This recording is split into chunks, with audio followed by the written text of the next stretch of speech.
One of the most important but overlooked aspects of writing is audience awareness. That's the ability to put yourself in the place of an audience, to anticipate their needs by seeing your writing through their eyes. And then, after anticipating those needs, going back and writing something that meets those needs exactly.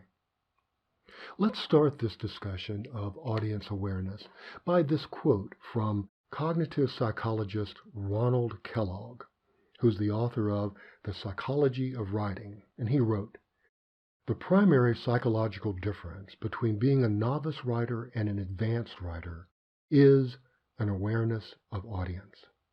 Dr. Kellogg is talking about the ability to do four things. One, to see your writing through another's eyes. Two, to consider how someone might interpret what you wrote. Three, to anticipate any missteps that might confuse your reader. And four, to use visual techniques to make your writing more reader-friendly. Now, all of that can be summarized by the phrase writer-based prose versus reader-based prose. The names say it all. Writer-based prose means only the writer has been taken into consideration. Reader-based prose means just the opposite, that the writer has foregone the self and considered that audience, considered that reader, and written especially for them. Let's take a look at some of the techniques that will enable you to achieve this reader-based prose, or this focus on the other. In this first technique, we're going to look at this continuum. On the one end is writer-based prose, and its most extreme example would be, say, diary writing. In a diary, you know no one else is going to see it, and you don't care whether anyone else can understand what you write or not. You can. Now, on the other end, reader-based prose. These are professional messages crafted to have maximum impact on the reader, listener, or viewer. Advertising copy is an extreme example. Now, the technique. Place yourself somewhere on this continuum as a student. Where are you? Writing in school is usually somewhere in the middle. Yeah, you know someone's going to read it. The person who gets paid to read it and grade it, whether they want to or not. And you're going to do your best, depending upon the time you have, how much you're into the class, and maybe even how easy you think the teacher grades. In the workplace?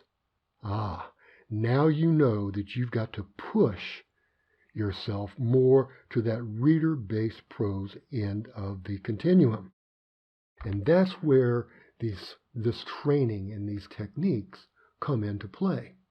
And so now I want to talk about the first of this kind of set of tools in a toolbox. And that first tool is WRIT-FM. That's a radio station that every reader listens to. And the call letters stand for, "What's really in it for me?" That's right. One of the cold realities of writing in the workplace is that any time a reader picks up something that you write, that reader is going to be asking himself or herself the following questions. What's really in it for me and my job, and by extension, my family or my ability to make a living for my family? What's really in it for my company? What's really in it to increase productivity, profits, morale? Now, please note that none of those questions had anything to do with you, your state of mind, your wishes, your cares, your motivation, how you're feeling that day. Because, in effect, whenever you send something out and make it public, and someone's going to read it, no one cares about you. They only care about the answer to that question. What's really in it for me? Let's take a look at another technique. It is to establish common ground or common goals. This is also called getting reader buy-in or creating motivation for the reader to want to know and to understand what you have to say. For example, here's the beginning of a writer-based prose memo. Beginning immediately, all employees must refer any media requests for information on the Fair Streets Initiative to Pat Liddell, Director of Communications. Well, clearly, this writer doesn't have much regard for the reader. This is written like a drill sergeant giving an order to an Army private. The reader just has to take orders. Who cares about what the reader thinks or feels or understands? Contrast that with the same message written in a reader-based prose style. Congratulations to everyone on the successful launch of our latest public housing initiative, Fair Streets. Your excellent work has generated considerable media interest. In order to build on this success, we're asking you to refer any media inquiry you might receive to Pat Liddell, our Director of Communications. Pat and her team will ensure a consistent message that will continue to spread the word about Fair Streets and ensure it has the impact that we all desire. So as you see, at the very beginning of this message, what happens?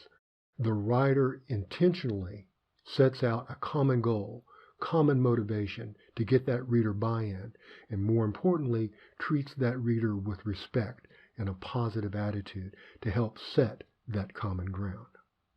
Okay, let's look at another technique. This technique is called prefer you over I. Why? Because I is the pronoun of writer-based prose. But you tells readers that they are the focus, and you will attempt to answer that all-important question, WRIT-FM, what's really in it for me? Here's a common example where I becomes dominant because it's writer-based prose. Dear Ms. Brown, I have received your phone inquiry about available dates for your daughter's wedding. We have researched our calendar and find that the dates June 1 and June 15 are available. We can host the bride and groom and their guests on this very important occasion. I know you will find our facilities well suited for spring weddings for you and your guest. If you're still interested, please give me a call to schedule a date and time that will be convenient to see our lovely facility. We look forward to partnering with you to make your daughter's day a memorable one. Now, clearly, that writing is more about the writer and the writer's love affair with her own lovely facility than it is about Miss Brown and her very immediate pressing needs. Now, let's see what happens to this same message whenever we prefer use of the word you over I and intentionally try to limit our use of the word I. Here it is in reader-based prose. Dear Ms. Brown, thank you for your phone inquiry about available dates for your daughter's wedding. It is an honor to be considered a potential host for such an important event for your family. Good news! June 1 and June 15 are available. Please call when convenient to arrange a personal tour of the facilities, which so many other families have enjoyed for their spring weddings. Rest assured, our goal is to partner with you to make your daughter's day a flawless one and a memorable one. I look forward to hearing from you soon. So, we've gone from 8 uses of the personal pronoun I, me, our, we, to only 2 uses. That's a 75%, 80% reduction. But more importantly, we have anticipated Mrs. Brown's needs. We have anticipated Mrs. Brown's psychological state. And we have done the following. We have made this a positive message about Mrs. Brown and what she wants. We have shown an understanding of her needs and, more importantly, her psychological state. Finally, we've focused on the benefits to Miss Brown, not the lovely benefits or features of our facility. Remember, always focus on benefits, not features, and you'll be writing reader-based prose. Okay, let's do one more technique, and it is use reader cues. Using reader cues means keeping paragraphs short. Remember, this is business writing. And highlighting key information, either in a single line, in list, numbered or bulleted, or even in a small table. You know, everybody in the workplace is busy. We want what we need as quickly as we can get it. And if that means we can skim something to get what we want instead of reading it word for word, then all the better. Now here's an example of writer-based prose that does not use any visual cues. Dear Director Clark, the American Red Cross is planning its annual safety pool party and would like to invite you and your teen center to join. The event will be held on Saturday, July 23 at our outdoor pool. Information tables will be set up in the pavilion to discuss heat and water safety. If you wish to participate, we will have a reserved table for you to share information regarding your organization. We ask that you provide some of your volunteers to help set up, serve food, and monitor games. Please let us know by Friday, July 1. Okay, there you have 2 paragraphs of nothing but plain text, about 45 words each. Buried in there somewhere are all the very important names and dates and requirements and requests that you want Director Brown to know about and to adhere to.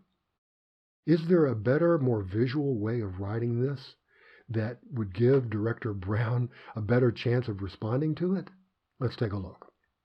Dear Director Brown, you and your organization are known for the emphasis you place on summer safety for teens. That's why we hope you and your staff can join us for the American Red Cross Annual Pool Safety Party, Saturday, July 23, American Red Cross Aquatic Center. If you can participate, an information table will be reserved for you in the pavilion to share information about the outstanding resources offered by the Teen Center. Boldface, please let us know by Friday, July 1, if the Teen Center can be part of this fun day. You see, with the short paragraphs, the key information doesn't get lost. It's singled out.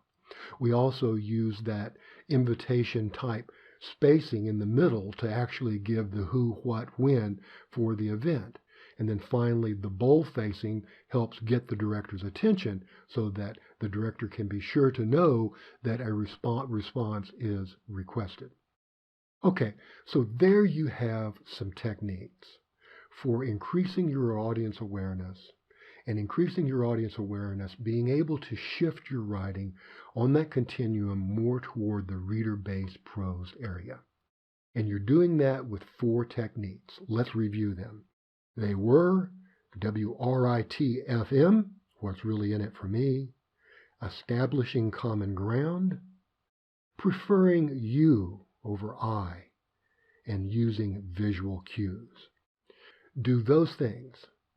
Keep a positive, respectful attitude, and you'll find yourself better anticipating your reader's needs and, more importantly, meeting them exactly.